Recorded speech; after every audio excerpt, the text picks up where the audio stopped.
स्वागत तो एक बार फिर से आपका दस्तक में। पाकिस्तान के खिलाफ अफगानिस्तान में लगातार चौथे दिन प्रदर्शन हो रहे हैं। प्रदर्शन से बौखलाए तालिबानियों ने महिलाओं पर कोड़े बरसाए हैं। पाकिस्तान के विरुद्ध इस गुस्से की सबसे बड़ी वजह आतंकवाद है। अफगानिस्तान में होने वाले हर धमाके का केंद्र पाकिस्तान में होता है।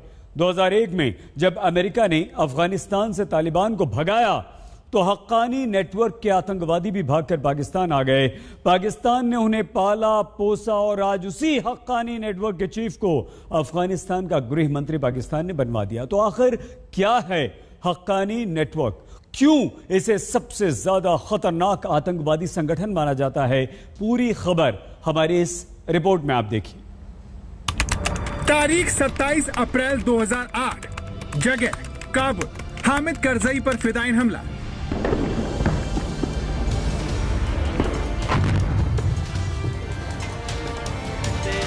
अफगानिस्तान की राजधानी काबुल। मौका था अफगानिस्तान में सोवियत शासन के खत्म होने की 16वीं सालगिरह का। काबुल में सैन्य परेड शुरू ही हुई थी कि सभी धमाके से दहल गए। अचानक गोलियों की बारिश होने लगी।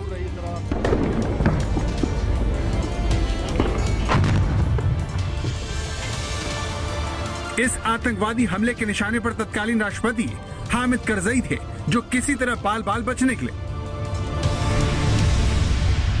हामिद करजई पर इससे पहले कई हमले हुए थे, लेकिन ये हमला बहुत खतरनाक और बड़ा था। तारीख 7 जुलाई 2008, जगह काबुल। भारतीय दूतावास पर हमला।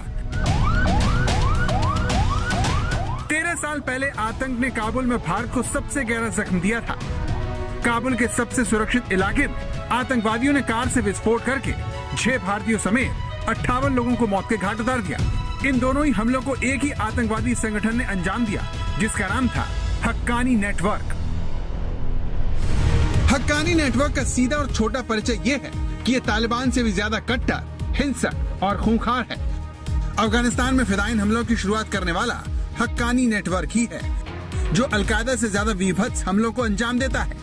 इसीलिए अमेरिका हक्कानी नेटवर्क को सबसे खतरनाक आतंकवादी संगठन मानता है, जो बरसों से पाकिस्तान के इशारे पर अफगानिस्तान को दहला रहा है। लेकिन दुनिया और भारत के लिए चिंता की बात यह है कि इस खतरनाक आतंकवादी संगठन से जुड़े कई बड़े आतंकवादी अफगानिस्तान चलाने जा रहे हैं।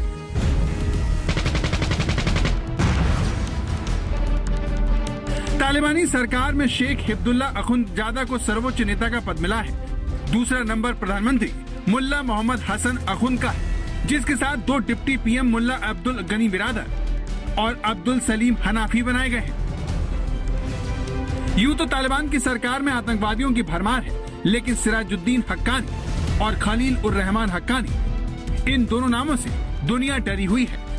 सबसे ज्यादा खौफ सिराजुद्दीन हक्कानी को लेकर है, जो अमेरिका की मोस्ट वांटेड आतंकवादियों की लिस्ट में शामिल है।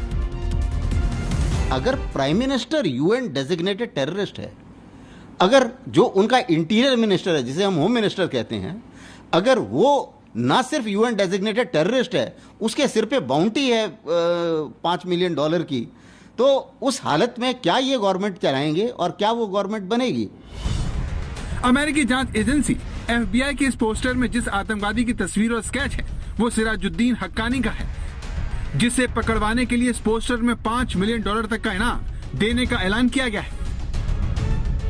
हालांकि बाद में इस इनामी राशि को बढ़ाकर $10 मिलियन कर दिया गया, जो 73 करोड़ 57 लाख भारतीय रुपए होते हैं।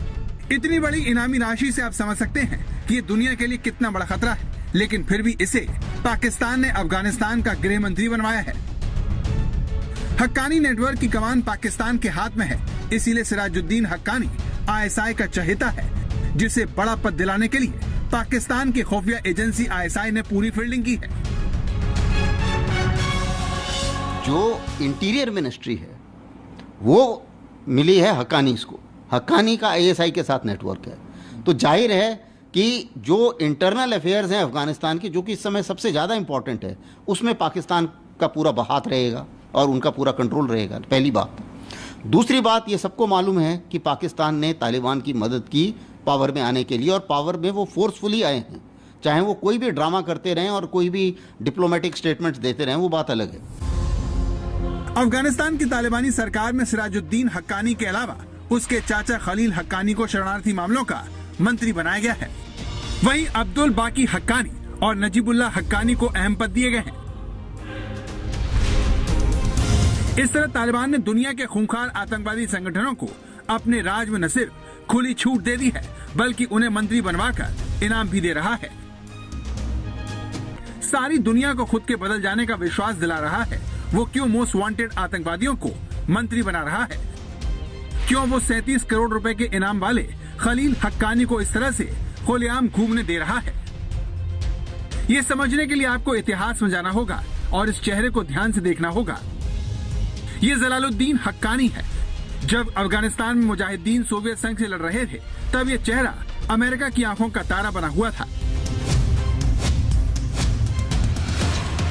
जलालुद्दीन हक्कानी के तत्कालीन अमेरिकी राष्ट्रपति रोनाल्ड रीगन से एक बार मुलाकात भी हुई और रीगन ने जलालुद्दीन हक्कानी और बाकी मुजाहिदीनों को फ्रीडम फाइटर कहकर संबोधित किया था। बाद में सोवियत संघ के जाने के बाद साल 1994 में तालिबान बना और जलालुद्दीन हक्कानी ने उससे हाथ मिला लिया। बाद में जब 1996 में तालिबान की सरकार बनी, तो तालिबान ने जलालुद्दीन हक्कानी को न्याय मंत्री बनाया। इस तरह हक्कानी नेटवर्क के संस्थापक को तालिबान ने पहले मंत्री बनाया। ये सिलसिला जलालुद्दीन हक्कानी से शुरू हुआ, जिसकी मौत के बाद उसके बेटे सिराजुद्दीन हक्कानी ने संगठन की कमान संभाली। पिछले 2 दशकों में सिराजुद्दीन की निगरानी में अफगानिस्तान में कई बड़े हमले हो चुके हैं। जलालुद्दीन हक्कानी का दूसरा बेटा अनस हक्कानी है, जिसे साल 2014 में अमेरिका ने गिरफ्तार किया, लेकिन हक्कानी नेटवर्क की धमकी के बाद साल 2019 में उसे रिहा कर दिया गया। ये वही जेल है जहां पर अनस हक्कानी को रखा गया था। इस दौरान उसे 2 बार मौत की सजा भी सुनाई गई, लेकिन उसे 2 अमेरिकी प्रोफेसरों के बदले छोड़ दिया गया। तालिबान की सरकार बनने के बाद अनस हक्कानी उसी जेल पहुंचा। पहली नजर में देखकर लगता है कि हक्कानी नेटवर्क तालिबान का ही अंग है, लेकिन उसके रिश्ते अल-कायदा से भी हैं, जो ISI के इशारे पर आतंकवादी संगठनों को मदद मुहैया करवाता है। इसीलिए हक्कानी नेटवर्क के आतंकवादियों का अफगानिस्तान में सत्ता में आना सारी दुनिया के लिए खतरे की घंटी है। आज तक ब्यूरो।